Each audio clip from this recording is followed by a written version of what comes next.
Hello, good day, lovely people. Welcome to the Jungle Brothers podcast, episode 8. Hey guys, we've got Stanley Tam with us today, the Qigong master and Jiu-Jitsu black belt from Shanghai. Very, very cool guy. I'm so glad that you crossed paths with him, Joe. We're very lucky to have him today. Yeah, man. I crossed paths with Stanley first at a Steve Maxwell seminar last year, and since then we've trained a bit of Jiu-Jitsu together, crossed paths a couple more times up at Gracie, Sydney, and we've got him running the Qigong workshop this weekend. And yeah, we've got him on the podcast today, so I'm looking forward to digging out some good knowledge. Mm-hmm. Hey, by the way, guys, if you haven't already done so, make sure you jump onto our webpage, junglebrothers.com, and download our epic ebook on mastering your handstand, the 5 reasons you're still struggling. On the webpage, you can also sign up for the famous 5 Minute Friday email, which is just a little snapshot of all the coolest stuff that we're learning, practicing, reading, and watching that week. Get that. Hey, if you're here in Sydney or afar and you want to start your own strength and movement journey, you can also book a free consult with us. So just throw your details into the little box on our homepage, and one of us JBs will be directly in touch to book you in and get you started on the path to gains. Come with us. Come with us. Don't go anywhere. Stan had a lot of cool things to say. And, well, here's the podcast. Have a listen, folks. Enjoy, guys. That's okay. We're rolling now.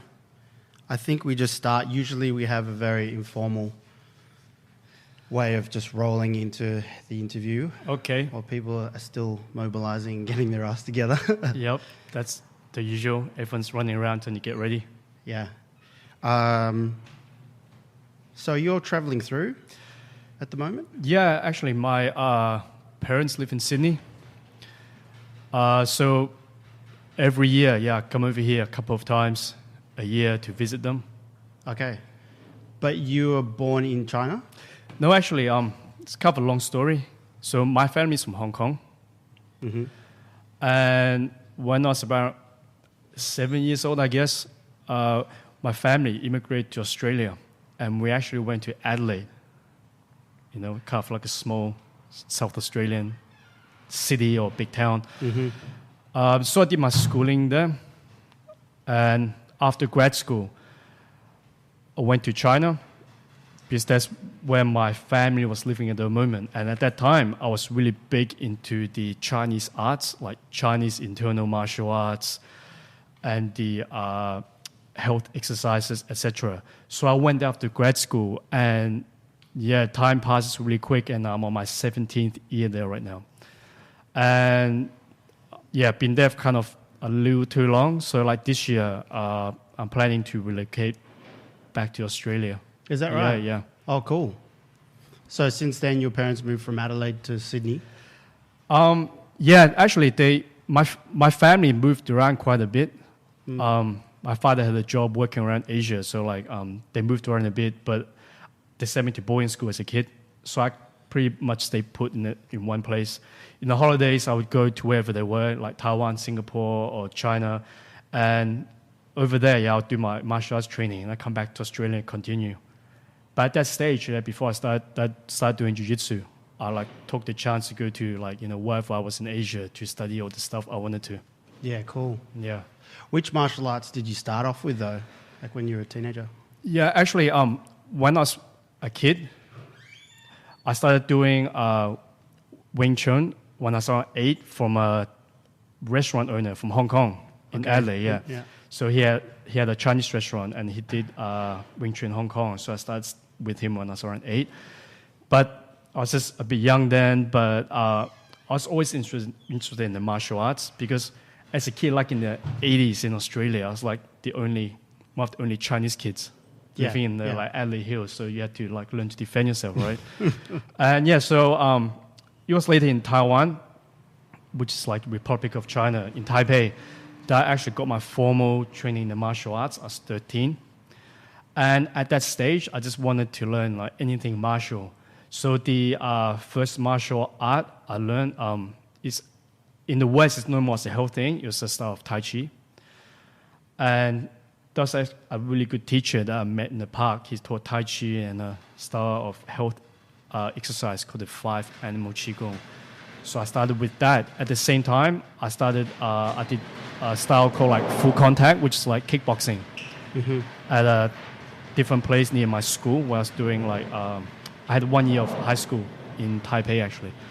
And at that time in Taiwan, I met a teacher by the name of Mr. Wu. He was teaching Chinese internal martial arts. It was called Xingyi. So it's an internal art based on the 5 elements of Chinese philosophy and the 12 animals. Very cool. Yeah, so I started doing that, and then did a lot of other things between like boxing, taekwondo. But it was the one at that stage of my life, the Chinese internal martial arts was what fascinated me. So I did a lot of the internal styles. And then later on, I did a lot of that and ended up in Shanghai where I was studying with a couple of teachers there. And then I got smart and I found jiu-jitsu. Welcome, Joe. Hey, thanks. Sorry I'm a little bit late. That's all good. I just had to open that door to get a bit of airflow up here. But that was kind of interesting. We had a chat before about Jet Li films. Was kung fu, like the romantic side of it, seeing the movies and watching all that stuff, was that largely what pushed you towards it as a young man? Yeah, it was the Bruce Lee movies, like all young kids back in the day. You know, Bruce Lee was the man, and Still is. he still is. Actually, I always joke, it's kind of a true joke. He's probably the only Asian that the Westerners respect. Yeah, but he was part German, right? Oh yeah, like very little. Yeah. Come on, all right. Yeah, we say it's like Chinese. So back in the day, as one of the very few like Chinese kids grew up in Adelaide, I watched like some Bruce Lee movies, and back then the movies was like very patriotic, kind of like like the Chinese, we aren't the sick men of Asia and stuff, and kind of as a young kid, that was really kind of like resonated with me.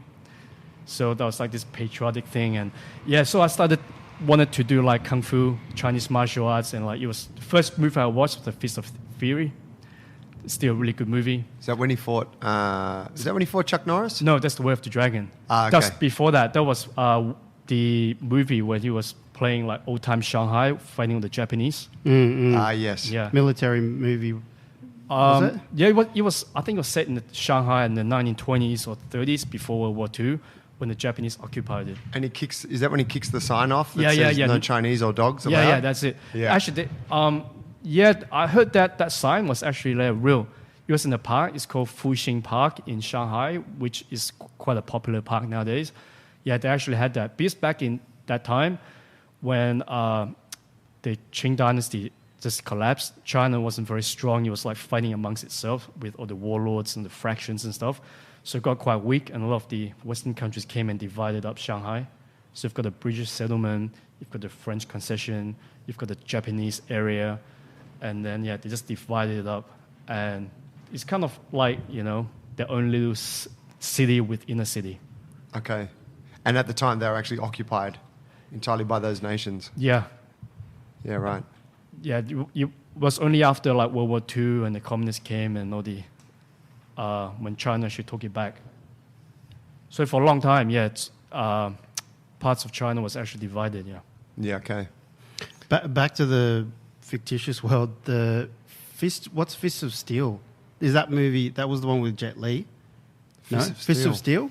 No, that sounds like some low-budget, secret Hollywood movie. Okay. That I imagined, or that I watched at like 3 a.m. one time. Yeah, the one Joe was talking about, the classic Once Upon a Time in China. Oof. Yes. Still the best. Actually, that's a really good movie. Very emotional, that film. Yeah, because what's good about that movie is that it's just not just the action, which is really good, because they had one of the best kind of action choreographer from Hong Kong doing the MTI fight scenes. But apart from that, what I liked was the traditional... what was his name? He's a famous guy. Yuen Woo-ping, right? Yuen Woo-ping? Yeah. Yeah, was he the guy that came out for The Matrix, Paul? I think that was his crew. I think so, yeah. The stunt team? Yeah, or the fight choreographer, like the fight team. Yeah, which I guess they would have, yeah. Okay, yeah, sorry, continue. Yeah, I was just saying that movie is good because what it shows a lot of the traditional side of the old Chinese culture between like, the student and the master, and a lot of the traditional values came out in that movie, which is different from a lot of kung fu movies where everyone just beat each other up and the movie finishes. Yeah, and it's like usually like a solo kind of guy just by himself kicking ass. Yeah. I remember there was a scene in, and you probably correct me here because I'm probably not recollecting the film. It might have been one of the Once Upon a Time in China's, but there's a scene when like, I think Jet Li's had his ass kicked and it's like a low point in the story, and then he kind of has his students around him and it's like they're lifting him back up and then they're eating dinner together and they're sitting around a table and he dictates when they eat, and the scene is like him saying, eat your veggies, and then they eat veggies, and then he's like, eat your rice, and then they eat rice, and it's like it's just a demonstration of how disciplined they are and how much respect they have for him that they only eat when he tells them to eat. Yeah, it's kind of like the traditional learning model for all traditional things in China, whether it's Chinese medicine, martial arts, calligraphy, or whatever. So in China, so it's like when your master, like your sifu, is like your father. So basically, he teaches you all the stuff he knows, but then you have to show a lot of respect. And, a lot of times, from the old days, you do household chores, you're doing the groceries for him, cooking for him. A lot of the things very different from the West. In the West, a lot of places now just pay membership and you think you're the king because you're the customer, right? And they don't respect the teacher. But a lot of the traditional martial arts way also teaches you, stuff outside your training, how to behave, how to be humble. Yeah, that was something interesting you said to me the other day about Kung Fu and how, you switched to Jiu-Jitsu, but that you see, I think you said you see Kung Fu as more of a cultural study. Could you talk a bit about that? Yeah, so before Jiu-Jitsu, I added up, I probably spent around 16 years doing the Chinese arts and stuff. So when I was a kid, I liked the combat side and martial arts side. But, in my experience, Chinese martial arts is more of a cultural art. It's more of a philosophy. So actually a lot of Chinese martial arts, I know a lot of people would disagree, but, it's actually like a very beautiful philosophy behind it. And a lot of it is very good for your health, because a lot of like mobility work, you put yourself in a lot of awkward positions that you get used to. It's very good for your health and agility and stuff. Of course, if you go to a traditional school, you don't know the ethics and the morals, etc. But I go into jiu-jitsu because I wanted something combat effective, and there's no arguing. This is the post UFC days. It's like it's the real world. You know what works, what doesn't work. So I like jiu-jitsu for its effectiveness, that how we can actually train live every day, which is different from the traditional Chinese martial arts training, where all of it, traditional styles are pretty much all form-based, which is like a dead pattern. But the thing is that a lot of bits of MMA as well, it has its good side, but in my opinion, the bad side is that it became too much of a sport, and then a lot of the traditional values, the good stuff, character building, a lot of being humble, being modest, and respect for your teachers, respect for your training partners. It's kind of gone out the door. It's kind of like, I'm the best. Let's put some heavy metal music on, and I'm just switch teams if I see a personal benefit. That's the stuff I don't like. So I think it'd be good if we can combine the combat effectiveness of the alive martial arts with the traditional values of the old arts. That's nice. I agree. I think we've all experienced jiu-jitsu academies, and that's kind of the cool part. There's a lot of academies that have different cultures and different forms of etiquette. And I know I've been to some over the years where there's just zero fucking etiquette whatsoever. And it's kind of, the looseness of it is sort of nice, but then the discipline of it is a bit lost. And I do always come back to combat training, be it jiu-jitsu or anything else. Paul and I talk about this a lot, that it's a bit of a metaphor for life and how you can live your life, and you learn valuable lessons through that type of training.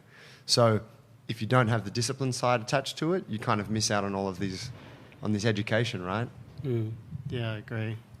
Especially for young people and adolescents.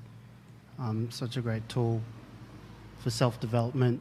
I know I went through that. I hadn't done a lot of BJJ training, but I found it helped me a lot with self-development. Coming from a team sports background where you can hide in victory and defeat. It's just the discipline required because you have to turn up and you're the only person there. But yeah, I've got an old school kind of perspective on the whole discipline and respect thing. You hear a lot of stories, people, jumping between clubs or whatever, but yeah, I don't know. It's evolved so quickly. So I think it's still trying to fight, still trying to land on its feet at the moment. That's just, my observation. It has a special kind of, like jiu-jitsu, I guess, has a special flavor in that regard too, because it's like a Brazilian thing, or, Brazilian jiu-jitsu, obviously we're talking about, so it's like there's a whole kind of Brazilian culture that goes with it, which is very easygoing and very cool and very friendly. And, it's sort of a little bit, it evolved from the streets and that kind of a thing. So it's very tough as well. Yeah, and I think that's kind of the appeal of it for a lot of people. Yeah, that's a good point. Because a lot of the traditional Asian martial arts, we're talking about the good parts, but then at the same time, it's a bit too extreme. When I first started jiu-jitsu, what attracted me and what I liked was that, the easygoing thing, everyone with friends on the mat. But then, it's kind of like the balance of the yin and yang. You can't go too much on one side. If you go too, super strict, super, old school on one side, it's too rigid. And, it doesn't feel good to go in an environment like that every day, right? But if it's too loose on the other side, then a lot of the discipline and the good behavior goes out the window as well. So I think we need a bit of both. But I think that's the challenge, for the higher belts and the instructors of the academy to create a mat culture where you've got a good balance of both. Yeah. It comes down to gym for gym. Every gym's kind of different depending on the leaders, I suppose. Yeah, that's what I call mat culture, right? It's very Mat important. culture. The instructor, the senior students, they lead the culture of the academy. A lot of this intangible stuff. That's actually, in my opinion, because I ran a school in Shanghai for a long time, and a lot of people come in from overseas and everything, and everyone enjoy themselves, and we're surprised that even in China, they have such a good time training jiu-jitsu. A lot of it, I attribute it to the mat culture that we've developed. The what culture? The mat culture. Oh, mat. Yep. Yeah. Like the Tami mats. Yeah, so it's not something that happens overnight. It takes years and years of, ingrain it from the top to the bottom until everyone has this kind of unspoken rule, unspoken culture that makes the place really nice, cool, friendly, but, also respectful. Respectful and not careless. It happens in every little interaction, day in, day out. How you react to how something may have happened on the mats as a leader. Yeah, exactly. Yeah. So once you do that as an instructor, and so the higher belts do that, the lower belts see you take an example, and they start doing that as well, and they pass it on, and that's how things get passed on. Can you tell us a little bit about your academy? So my school in Shanghai is called Shanghai Brazilian Jiu-Jitsu Academy. Not very creative, right? The name, but. Yeah, when you start out, we're the first ones there. So the name, we just took it, Shanghai BJJ. Yeah, awesome. So we just, in short, we just know it as SHBJJ now. So you have the tattoo on your inner arm there. Yeah, on the bicep. Is that the logo? Yeah. So it's like a communist soldier in a gi. It's great. Has he got his index finger up? Yeah, one of my good friends, some of the guys who started the academy formalized the academy, I should say, in Shanghai. Yeah, he's a designer and designed this. So it's based on a Chinese communist soldier from the Mao era wearing a gi. Cool. Yeah, so... a little, for those of our listeners who don't practice jiu-jitsu, the gi is the uniform that we wear, which is like a judo-style kimono, big, heavy cotton thing that you can use to grip and throw, and kind of looks like pajamas. Maybe explain what we're looking at, because I guess I can't see it either. Oh yeah, so inside of the bicep, You got a triangle there. Is that a black belt that the triangle's formed from? It's just a soldier, yeah, triangle around, yeah. Okay, nice. We can post a picture up. Yeah, we'll put a picture up on the show notes.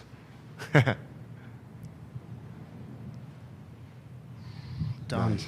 Yeah, continue on with that. Yeah, so we're pioneers of jiu-jitsu in Shanghai. At that stage, there was only one other school in Beijing, and we were the only one in Shanghai. So, like, what happened, I guess, in America back in the early 90s or the late 80s, it was a bunch of friends. We got together and we started training. We rented a space from a kung fu school several times a week, and we just chucked some mats down and we just all beat each other up with no rules. So it kind of grew organically, and then one step led to another, and it became like a formal school with a full-time facility. And since then, we moved from a small facility into a bigger space. And yeah, it kind of really kicked off. In the beginning, when we started over 10 years ago, it was mainly expatriates, like basically Westerners working in Shanghai. They're the only ones who knew what jiu-jitsu was, right? And yeah, most of the students were like Westerners training. We had a couple of Chinese students, but all kind of came and left. We've got a couple that stayed, but they were in a minority. But now, if you go into the school, it's actually mostly local Chinese people. Cool. I think through the internet and everything, people got to see what jiu-jitsu is about, and they all start training. So how did you come across jiu-jitsu? And was it Brazilian jiu-jitsu from the start from you, or? Yeah, so it's another story for twist. So as I mentioned earlier, I was into the Chinese internal arts. That's what made me stay in Shanghai to get a job after grad school, so I can keep training, my kung fu styles. But I've always wanted to learn jiu-jitsu, even as a young kid. But back in the early 90s, outside of America and Brazil, there was nothing. Because when I was a kid reading a black belt magazine, I saw one of those early Gracie in action ads. Got two dudes all bloodied up fighting on the beach. Somehow I fell into the marketing put up by Horian. It looked pretty authentic. It looked like a real fight. Because when you do some of the traditional arts, even as a kid, you kind of knew something was missing. It wasn't very combat based as it. You didn't feel like you could go out and kick ass. Yeah, necessarily. No. Yeah, I still can't, but that's the story. Bullshit. But anyway, yeah, I saw that and it looked really real, but that's no place to learn. So, yeah, so ironically, I went to China to study Chinese martial arts. There was a place at the time ran by a Canadian man, a great man called Paul. He had this Jeet Kune Do group. Yeah, so it was a JKD training group, and it was called Shanghai MMA. And at that time, there was a purple belt who was a shooto champion in Japan, a British guy. His wife is Chinese, so he moved to Shanghai, and he started teaching jiu-jitsu at this MMA JKD place. And I saw it one of the classifieds or something. I thought, oh, cool, jiu-jitsu, finally, after all these years. So I went there to start training. And then after a couple of years, a lot of foreigners come and go. And that's when, long story short, I invited my instructor, who's still my current instructor, Tony Aguado, from Florianópolis, Brazil. He came over to China and he lived in China for 6 months. And then so the jiu-jitsu started to get formalized there. And so we started Shanghai BJJ.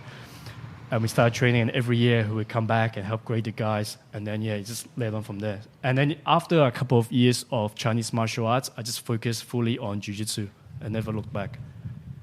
What age were you when you started with jiu-jitsu? 26.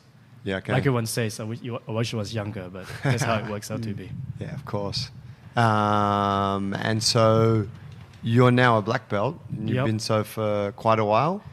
I've been training for jiu-jitsu for around 13 years. Yep. Yeah, so I've been a black belt for about 3 years. Yeah, it took me 10 years. Went to black. And I believe you were the first in China, first homegrown? First homegrown, yeah. Homegrown. Yeah, that thing's very sensitive because I'm ethnically Chinese, but I'm not local mainland Chinese. Yeah, okay. So I can't say I was the first kind of mainland Chinese. I can say, yeah, but I'm the first homegrown guy that started as a white belt in China and got his black belt. Yeah, okay. Yeah, that makes sense. Yeah, I guess you fit into that somewhere in between sort of minority, right? Where you maybe, correct me if I'm wrong, But when you go to China, you don't feel like you're completely from there. But then when you come here, you don't feel like you're completely from here. Yeah, actually, you're right. I was just thinking about that the other day, because I come here, although I kind of like grew up here, but you still got the Chinese face, and people think, they always ask you where you're from and stuff. I've got I've got some Asian friends who are like born here. They don't speak like Chinese, but they look Asian, right? And people still ask them. Is that a backhanded shout out to Owen?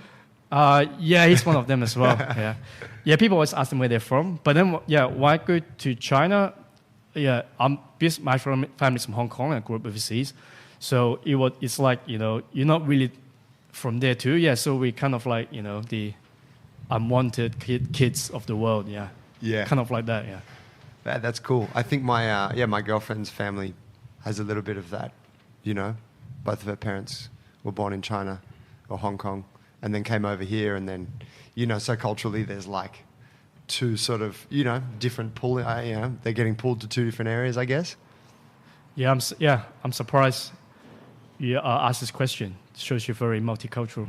Thank you, man. Yeah, we need to make our own country sometime. Open borders, bro. Yeah, that's the policy. All right, that's cool. So, tell us a little bit about, sort of fast forward to now. And your many years' experience with jiu-jitsu, you do a lot of work with Steve Maxwell. I think a lot of our listeners are familiar with his work. Could you talk a bit about that? Yeah, so Steve, he's like a mentor for me in the health, fitness, kind of life area. Super great guy and a great friend as well. So I met Coach Steve probably around 6-7 years ago when I attended one of his kettlebell certifications in New York. And we kind of stayed in touch since, and he came to China a few times. He got in touch and he wanted to do seminars in China. So my wife and I, we set up seminars for him, and he's been coming back every year for about 3 years now to China. And we developed a great relationship. Yeah, when it comes to health and fitness, he's the man. He's got like over 50 years of experience. And I don't think there's a question on health and fitness that he can't answer. So we plan to keep bringing him back to China to share his knowledge with the Chinese audience there, because like in China, a lot of the younger people, they're really getting into kind of like the Western health modalities. And Steve I think he just left Australia. He was doing an Australian tour, and I was with him in Brisbane and Sydney, assisting him and going to his seminars, which is always a learning experience. Yeah, I haven't been to one yet.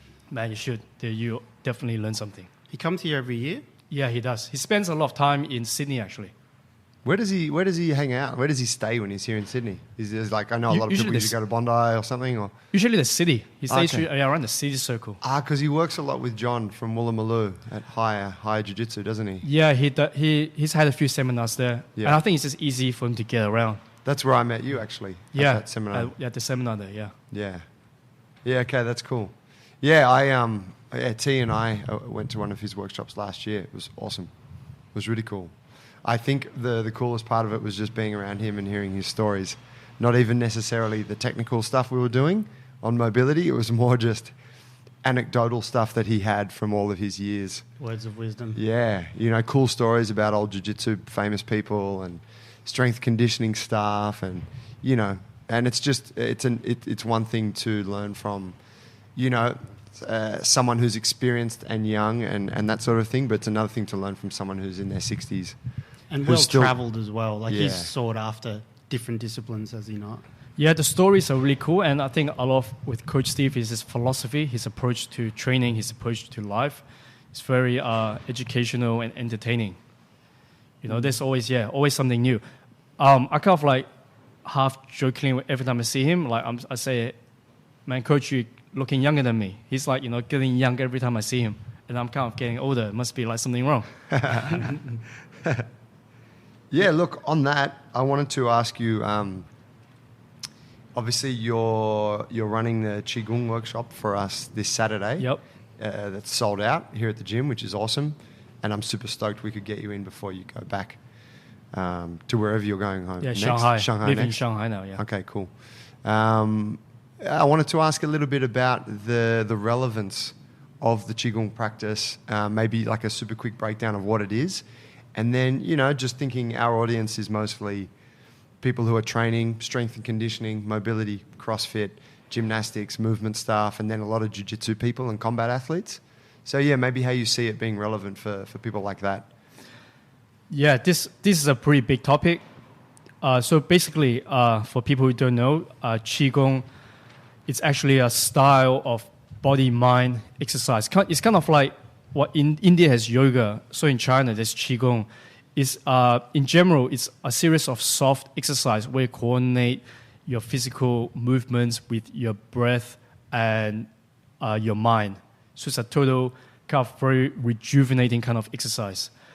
I think it's very important that any hard training athlete, or basically just anyone, even people sitting in the office, should practice. Because for myself, I started doing a lot of that as a part of my internal Chinese martial arts. It was just a part of the system which I had to learn as a kid. And with all the jiu-jitsu, and all the teaching as well, my body and my mind started breaking down. And it was probably around like 5 years ago that I would just get really tired during the day in between teaching classes. I'll be falling asleep on the mat, and I just feel like crap, like just lethargic, tired, and slow. And you just lie down, and nothing would really help, and you don't feel well. I actually went to see like a few Western doctors in Australia and China, and they do blood tests and everything, and they told me everything was fine. But you know that something's wrong, right? You're within the normal ranges, yeah, they say. Exactly. You're not dying yet, but subclinically, you know something's wrong, right? And so none of that helped. So I started to pick up a lot to increase the amount of all the internal exercises that I did. And after a while, with all of the internal exercises, the Qigong, and the meditation, I actually started to feel better. So when we train, and actually not just training in everyday life, we are expending energy. We're like a battery. Humans, we're made of we are a electricity charge. We're like a bunch of electricity. And every time we, get stressed, work out hard, we're actually spending energy. And so Qigong and like meditation, the soft arts, they're really great for recharging. So what we say is that if you train external exercises, you must also train internal exercises. And when you train internal exercises, you can forget about the external exercises. What that means is that if you're training hard, maybe like deadlifting, doing powerlifting, running marathons, doing jiu-jitsu, how are you going to recover? Sit on the sofa with a tub of ice cream and watch TV? Yep. I mean, yeah, that works, but it's not optimal, right? That's not like a good process. What's wrong with that? Well, it's comfy, but with Qigong, you can actually recharge faster. But it's like the balance yin and yang. If you do a lot of external, you should also do the internal to recharge. It's like if you use your phone a lot, you got to plug it in at the end of the day. And the second part of the thing I just said, if you do internal exercise, you can forget about external exercises. Basically, what it says is that if you do a lot of the internal exercises, you can actually not do a lot of the hard workouts and stay fit and healthy. That's a traditional phrase. I don't necessarily agree with that. I think everyone should do some extent of general strength training. But the point is that in today's world, everyone is so focused on, being fitter, faster, stronger, that they forget to balance out. A lot of people, they feel tired, but they're in denial, or they try to ignore it, try to push it through.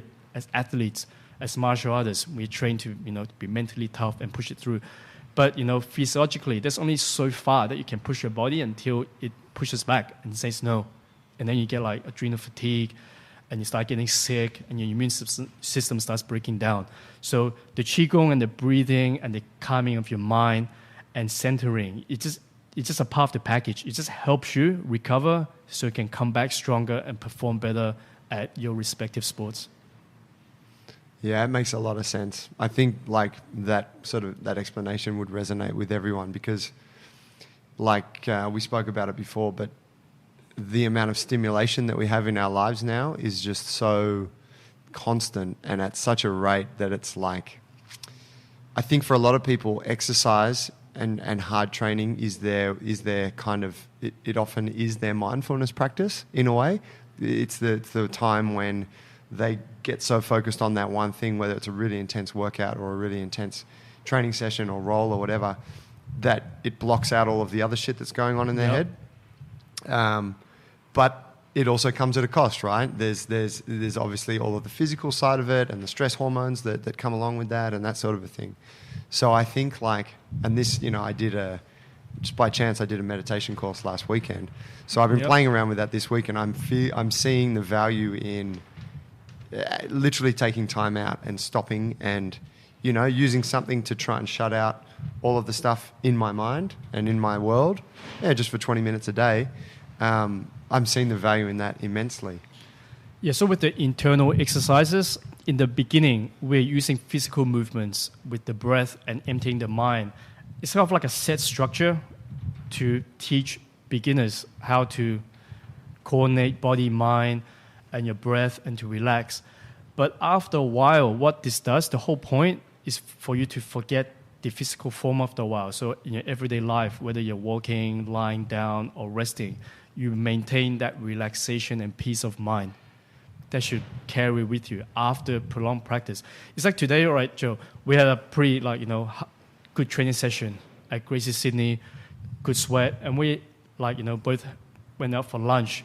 And because you train so hard, right, you didn't really feel hungry because of the cortisol in your body. But I try to be calm even when I train and carry the internal exercises over when I do my jiu-jitsu, and I was eating like a pig. I could finish my whole meal because I didn't have that cortisol spike in my body. Yep. So you learn to just be calm in your everyday life. So it's actually a very beneficial thing to learn, and if you can carry it into what you do every day. Yeah, that's just to help people visualize that a bit. What do you weigh, Stanley? 65 kilos. 65? Soaking wet, yeah. And I'm about 80. I'm about 84. I think 84 and a half today when I checked. So yeah, we had a pretty heavy session. We rolled together. I think you kicked my ass a couple of times today. No, it's impossible to kick your ass. You can pick me up with one finger. Which finger? And then after training, we went and got some food, and then I had a quarter of a chicken and some salad, and then Stanley decided to kick my ass once again, and he ordered half a chicken and extra salad. The box was twice the size.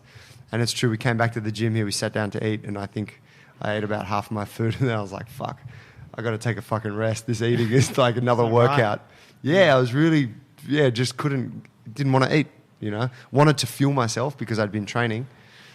And a little bit, it kind of exemplifies the attitude a little bit where I'm like, no, I trained hard yesterday, I've been training hard this week, I need to eat. So I'm kind of forcing myself. Whereas if I actually really listened to my body was saying, don't eat right now, I don't want food, In any case. Yeah, I think a lot of people who train hard, like even myself, when I was a bit younger, just trained like a beast. And then afterwards, you just can't eat. And you probably can't sleep either if you train late at night. That's why it's important, as I was saying before, to learn how to keep calm your mind all the time, and use your breath. Because the breath is actually the connection between the physical body and the mind. And that's a lot of people, that's the missing link. They somehow can't connect them, but, if you can learn to regulate your breath, that's the connection. They can be calm, and it's always a challenge, especially if in a big city. I live in Shanghai. The official population is about 20-something million, but the unofficial, with all the kind of unregistered people coming in, is 30 million. That's what they say. Just in my suburbs, 5 million people. So you need to be at a really high level of, having mental peace to actually not get pissed off every day. To deal with that amount of density. Yeah. So I think in a big city, like in Sydney, for Australia, it's a big city, right? We all need that. How to stay calm, how to not overthink. Yeah. That's a big challenge for modern people now. Yeah, I feel you. For sure. I just wanted to ask you a little bit more about practicing Qigong. What does it kind of look like?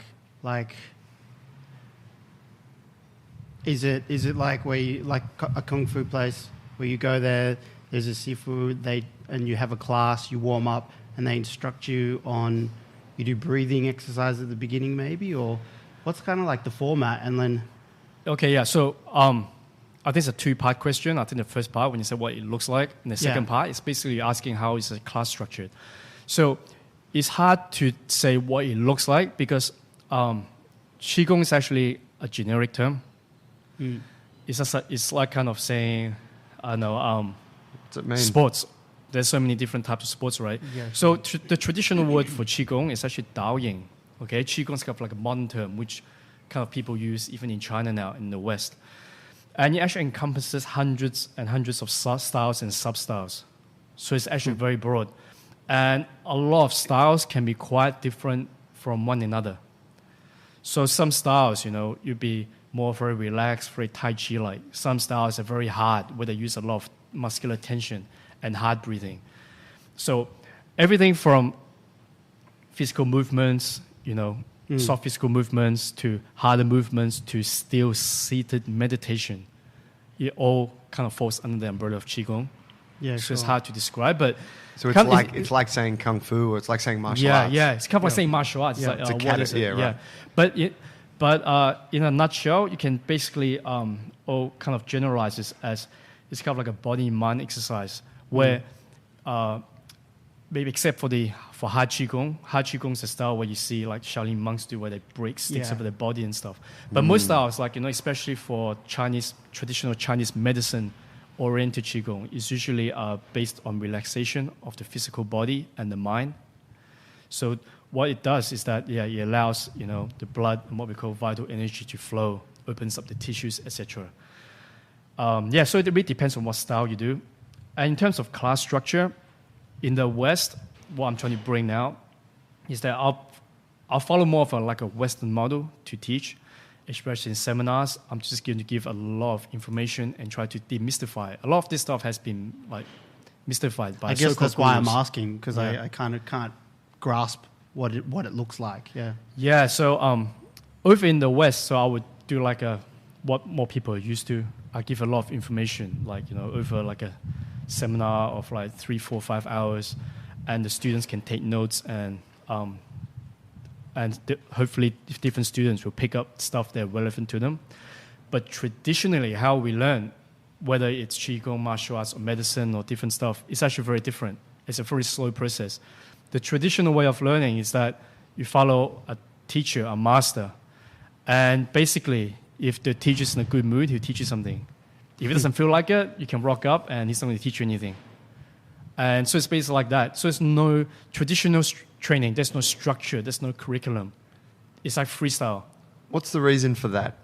I think it's kind of culturally as well. Yeah. Culturally, I think a lot of, some of it's maybe teachers seeing whether you're serious, whether you have a good character, whether you have the patience and discipline to train. So when you first come, he's not just going to show you everything and then you could piss off. I've seen this character else. in lots of movies. Yeah, so that's basically That played out. that's how I got brought up training, the traditional method. But in the West, it's going to be different because over here, if you do it, no one's going to show up, right? So over here, it's more like it's kind of teaching the material of the traditional exercises, but more in a Western-friendly format. Yeah, sure. You won't be walking out mid-workshop saying, fuck this, I'm not teaching anything today. Well, the traditional way is, okay, where's my tea? Someone's going to pour me tea, right? Yeah. It's going to fold my jacket, leave in the corner, and when I leave, someone better get it for me. This tea's cold. Yeah, that's the traditional way. That's cool, man. I remember I heard a story years ago about when Jackie Chan started training. You probably know more about this than I do, but I think he came from the Beijing School of Performing Arts. He's in Hong Kong, but he did the Chinese performing arts, like the opera. Yeah. Chinese opera. But there was a school, a particular school that he came from, and then I know Sammo Hung also went there. Yeah. But on there, it's quite hard to get into, and when you get in, you're there for a few years. It's a pretty serious commitment. But on their first day, the new recruits like him and Sammo Hung and a few other people got taken into a room. This is the story, the way it goes. And there was a table and a chair, and then the teacher said to them, I want you to balance the chair on the table, but just on one leg, and then I want you to do a handstand on the chair. And he said, don't come out until you've done that. And left these kids in this room to try and figure it out. And obviously they were never going to be able to fucking do it. But it was that same thing. It's like, this is the task. Go and do the task and just apply yourself. Because I said so. Yeah. you know? And I guess that was a bit of a same kind of setting the standard for this is how your education is going to be here. Yeah, actually, the Chinese opera schools, especially back in the old days, man, it's brutal. It's probably one of the hardest physical training that you get. These kids go in, when they're young, they basically get taken away from the family. Maybe the family is poor or something, and they send it to the opera school so they can learn a trade. And yeah, these kids get like, basically, in the West, you call it physical abuse. They get twisted like by force into like different positions. They're crying and they get yelled at. They have to do it. And yeah, if you make it through, and if you're not broken, yeah, you probably be quite good. But a lot of them actually, if they don't make it and they come out into real world, you know, they probably have a hard time. But the training there, yeah, it's just brutal. You just won't fly in the West. I remember, yeah, I did see the documentary on Chinese gymnastic schools. Yeah. And it was incredible. Yeah, same thing. It's abuse, but it produces amazing results for those that can withstand the torturous style of being taught. Yeah, for a small percentage, yeah. Yeah, that's right. Yeah, I mean, like this Produces a lot of waste. That's good and bad. I mean, like the traditional training, traditional styles. Like for example, when I was learning one of my styles, basically I did one technique for the whole year, every day. Every morning I'll wake up in the park 6 a.m. doing one move. It's kind of like going to a boxing gym and just doing one jab in the mirror every day for 1 year. That's what I did, and apparently I had the easy way because my teacher did it for 3 years. I only did it for 1. Jesus. But I guess like if you learn like that, if you can make it, and if you are if you have the sense to absorb it and to break it down, you can actually learn quite well. But for the average person, yeah, you just can't really teach on this nowadays because, yeah, you just can't teach a broad population, I should say. Maybe just only a very few, like elite few that would actually go through that kind of training. That brings me to something I want to ask you about, is your work with, you train some counter-terrorist type operations? Yeah, so in Shanghai, I work with a lot of the elite counter-terrorism police units. So I basically work with the Shanghai SWAT team, the Beijing Public Security, the People's Armed Police Counterterrorism, and the Riot Police, one of the big prison systems there. Actually, they're very open-minded and keen to learn, and actually they're getting into the jiu-jitsu. And so a lot of, when these cops actually travel to like America to do courses and stuff, like the American counterparts are all surprised that these guys actually know jiu-jitsu.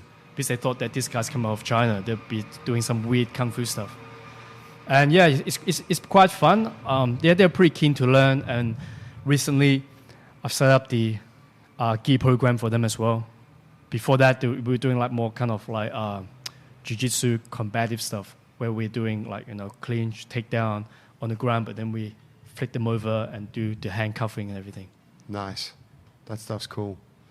Do you, being that they are, I suppose, could you say that they're hard, tougher individuals by the nature of their job, perhaps in terms of a population when compared to maybe the people that are walking into your academy, do you have a different approach with those guys? Do you use more of a traditional approach, or are you a little bit more demanding as a coach or a teacher? I actually teach, the way I teach, because it's kind of jiu-jitsu, it's not the traditional way. I actually run it like I do how I run a class or seminar for my jiu-jitsu in terms of format and presentation, but it's just that the stuff I teach is more specific for them.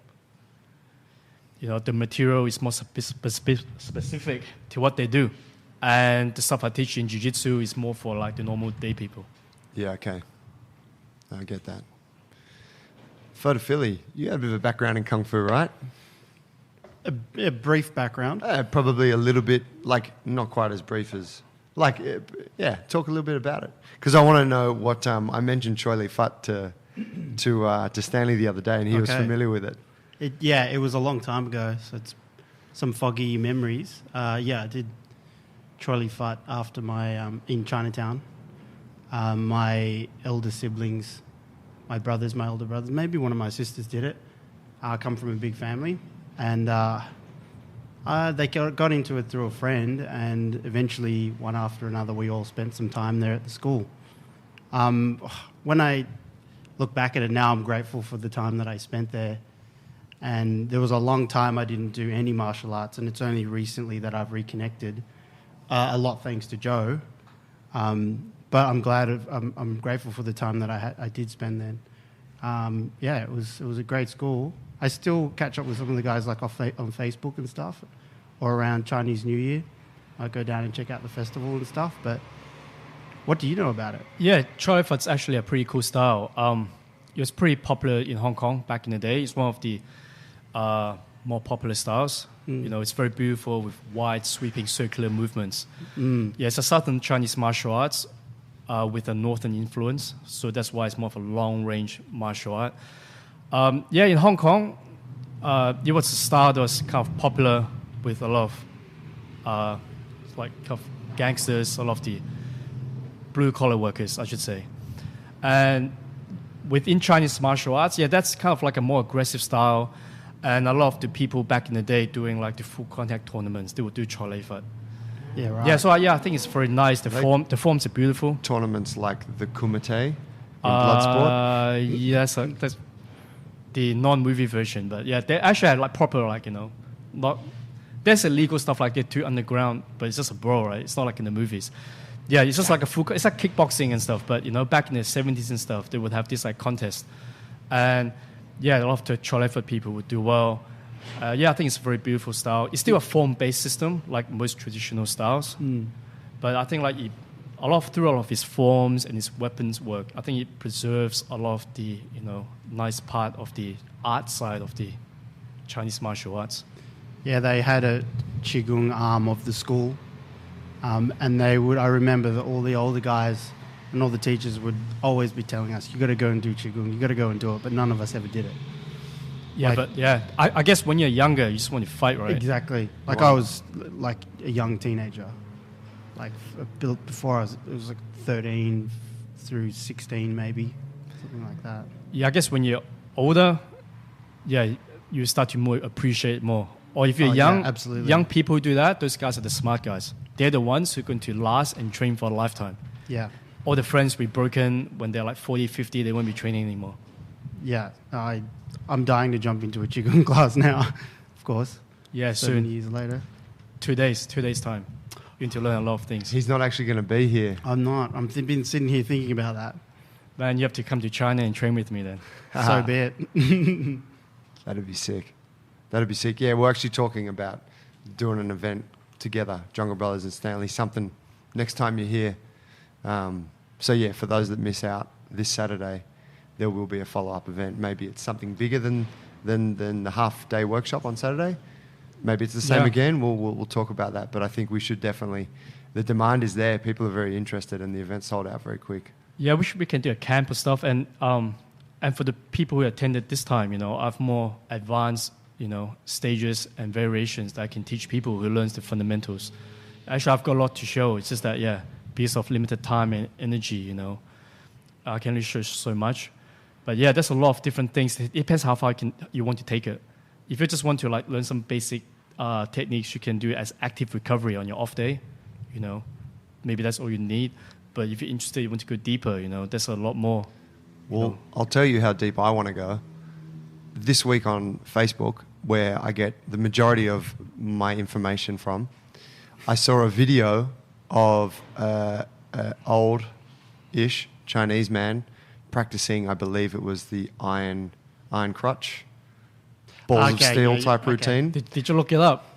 Actually, no, because you had mentioned this to me. Yeah. And then I turned on fucking Facebook, and this is AI, people, artificial intelligence. It presented me a video of this dude who practices iron crutch. He's wearing like the gown, and he's there in like a horse stance, and he's got his partner kicking him in the nuts as hard as he can. I saw the same thing this week. Yeah, it's gone a bit viral. And then it's like it's got that, and then there's a brick, and he's holding the brick. Swinging log. Yeah, and he's whacking it straight into his nuts. Didn't even flinch. This is where I want to get to. How long is it going to take? Oh man, it's going to take a couple of days. But man, it's funny that we talked about the other day, and you saw it on Facebook. Yeah, that's mind science for you. Yeah, so that kind of stuff it's like a feat. It's like a show, you know. Yeah, you know, bricks on your nuts, that's unnecessary.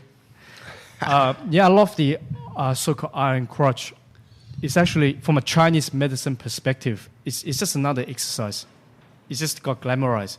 So it's basically, you don't have serious exercises like, trying to make it not sound dodgy. It's like a series of like massage manipulations for your genitals, just to stimulate that, to get the hormones going, to make sure there are no blockages.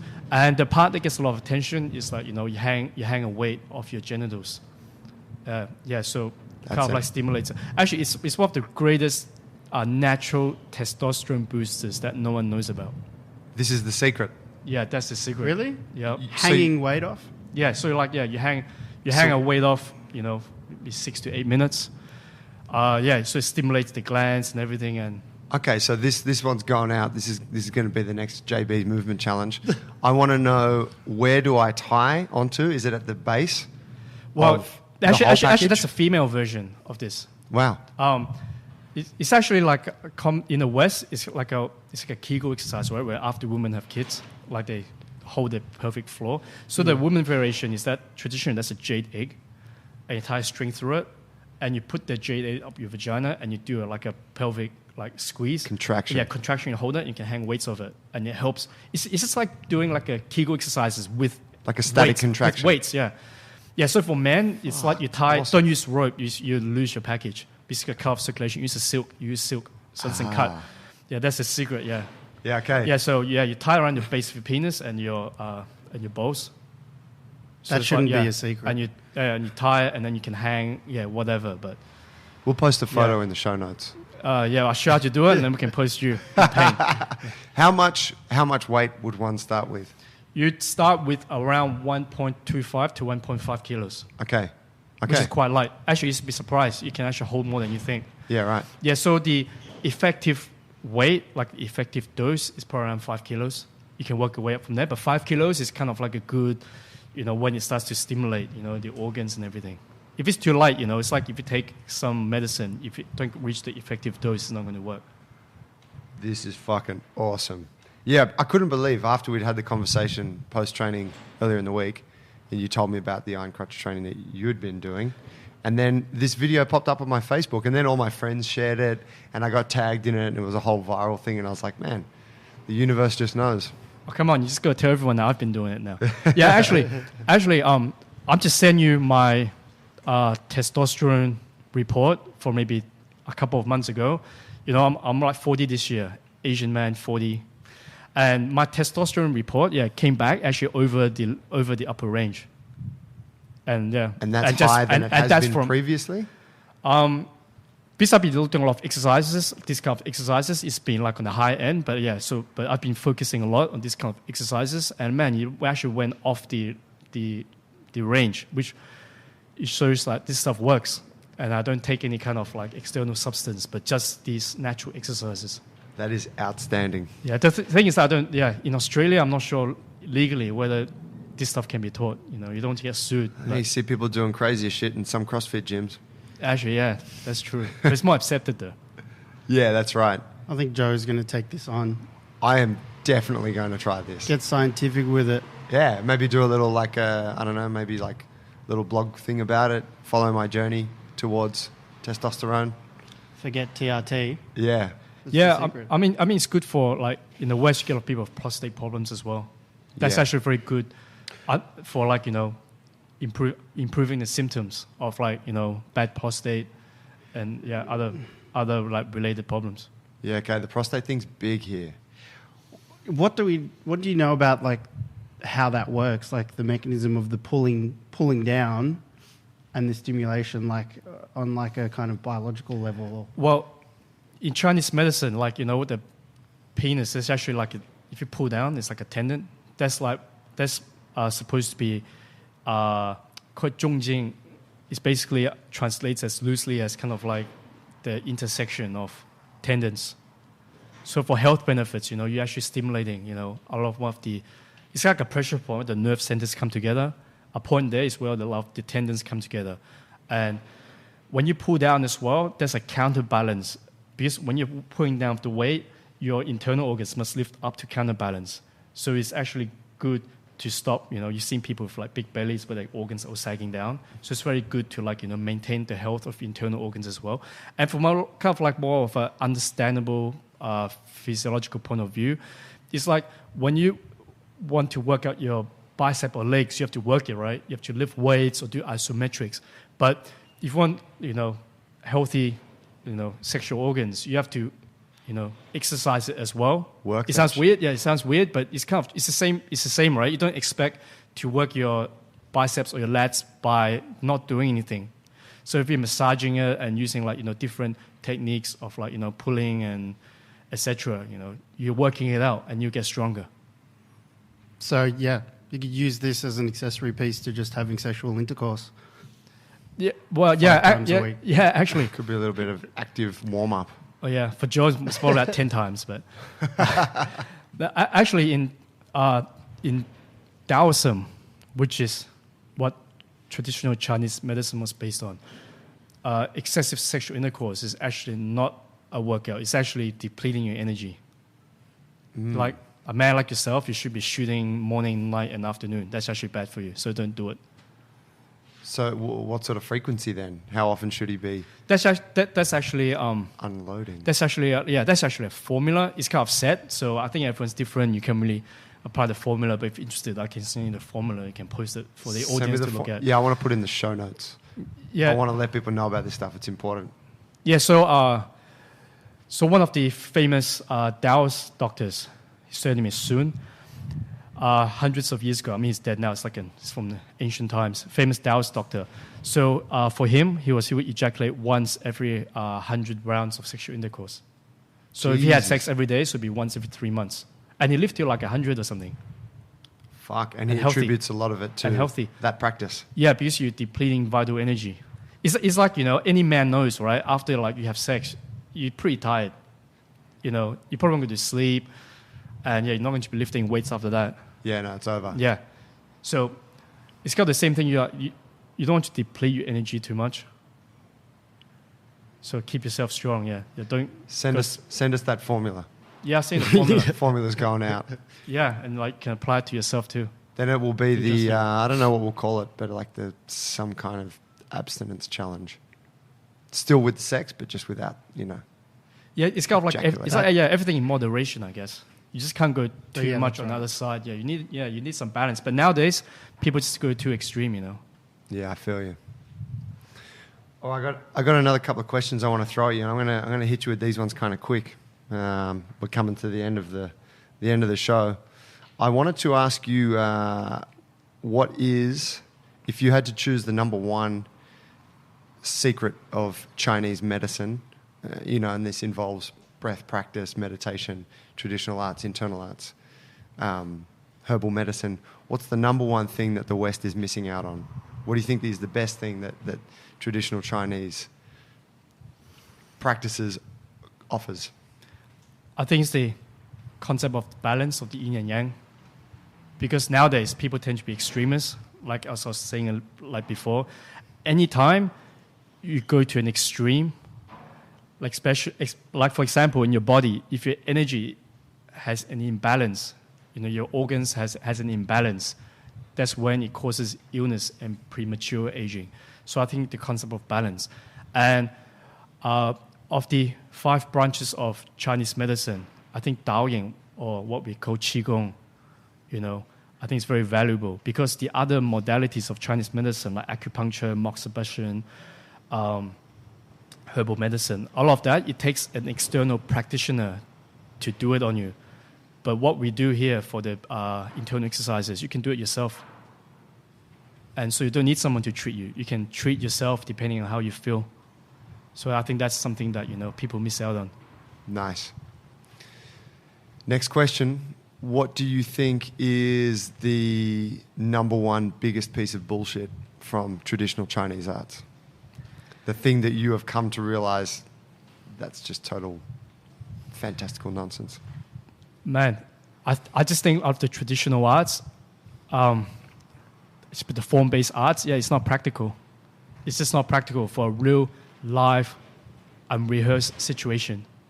Some people will get pissed off, but hey, until I see a traditional Chinese martial artist that's pure and he's winning fights in the UFC, then I'm to change my mind. But until that day, I think from a combative point of view, they're like more practical arts. Solid. That's a very contrasting opinion, but I think it's very truthful. Yeah. But he's saying it's from a combative perspective, but from a cultural perspective. Yeah. From a cultural perspective, it's like a museum. You walk into a museum, it's beautiful to look at. And some people like to collect antiques. And I think that's what these arts are good for. Some people still like it. It's still relevant. But from a combative, practical perspective for like the normal person, there's shorter, more time efficient ways to learn, So if you're doing some form of wushu or something that is form-based, don't argue that you could knock so-and-so out type thing. Yeah, there's still people who think that there's a 80-year-old man living in the mountains, a hermit that has super kung fu skills that can beat up 20 people. In the old days, people think that. I think nowadays, some people still believe that. And it's like, come on, it's 2017. I've seen those videos on YouTube. Yeah, it's not like that anymore. The old man. Yeah. And people just run at him and fly off, just deflect. It's the best. Yes, ridiculous. At this time and age, there's some people who argue that, that stuff exists. Yeah. But coming from that background, I can see why a lot of people kind of fall into that mental trap. Because what you do is very nice. You practice it by yourself. You feel powerful. You feel fast. And it's easy to think that, if there's an opponent in front of you, you can kick his ass. But if you have combat experience, that's not the case. So true. Last one is, what do you think is the most valuable thing that the East could take from Western forms of practice? So looking at, the standard kind of, the stuff that we do here in Australia and in Western society, strength conditioning and that real kind of measured and, quantifiable type stuff. Yeah. So I think what you just said. I think there were polar opposites. I think what the East can learn as well is that a lot of times in the West, the exercise and stuff, like the quantifiable stuff, the stuff that's very practical, straightforward, no bullshit. There's no mystery, and there's no beating around the bush. You get straight to the point. If someone asks a question, you're going to answer it the best way you can, and you're going to have explanations and references for the person. A lot of times in the traditional training, you ask the teacher, if he doesn't know, he's not going to admit it. And even if he knows, he might not tell you. He might tell a story, and you're thinking, okay, what the hell was that? So I think that's the stuff that the East can learn as well from the West. You just have to combine it. It's the yin and yang from both sides. People forget. It's philosophy that can apply to any kind of martial arts, sports, how you live, how you act with people. I think that's very important. Very cool. Very cool. Brother Stanley, where can people get in touch with you, and where can they find, where can they talk to you or find information about what you're doing and upcoming events? Yeah, so I have a new website because I'm relocating to Australia. I want to spread a lot of the internal exercises to the West. So my website is www.thetamsystem, so it's THE, TAM, as in Tim Tam, TAM, and system.com. And on Facebook, you can find me on the TAO, TAO, of Anti-Aging and Mobility. And if you're in Shanghai, so you want to do jiu-jitsu, it's just shanghaibjj.com. Nice. Awesome. We're going to put a link to your sites as well and to your jiu-jitsu club in the show notes up on our Facebook page. Man, thank you so much for making the time for us today. Thanks for having me. Thank you, Stan. Appreciate it. Thank you. Pleasure to meet you. Thank you. Awesome, my bro. Looking forward to Saturday. Yeah, man, me too. I'll come and track you down. I'll find you. Or are you moving to Sydney when you move to Australia? Maybe Brisbane or Adelaide. Okay. Yeah. Well, not far. Smaller city. Yeah, not far. Yeah. Not at all. Travel for that sort of wisdom for sure. Yeah, for sure. I'll always be down as well. Okay. Yeah. Cool. Awesome. Cool. Thank you, man. Thank you. All right. Thank you, guys. Over and out. Thanks for listening, guys. I hope you enjoyed that episode 8 with Stanley Tam. What a legend. Yeah, killer guy. Heaps of cool stories. I think we're going to have to get him back on because there's a lot of stuff the Chinese prison cell stories that he wasn't able to go into today. That's right. That's right. Yeah, we'll have him on the podcast again in the future. Hell, he's moving to Sydney, so we'll have him in the gym doing more workshops in the future too. Joe, you got something to say? Yeah, guys. Hey, if you haven't already done so, make sure you jump onto junglebrothers.com, download our epic ebook on mastering your handstand. 5 reasons you are still struggling. Why you suck. But don't suck for too long. Get the ebook. You can also sign up for our famous 5 Minute Friday email there too. It's got all the coolest shit that's going on with us. And hey, if you're interested in starting your own strength and movement journey, whether you're Sydney based or you live in afar, get in touch. There's a free consult we offer for people such as yourself. You can book it in on the webpage. One of us JBs will be directly in touch to start your journey towards making serious gains. Mm-hmm. Yeah, that's it for today. Thanks for listening. We'll be back with you shortly. Good night, listeners. See you.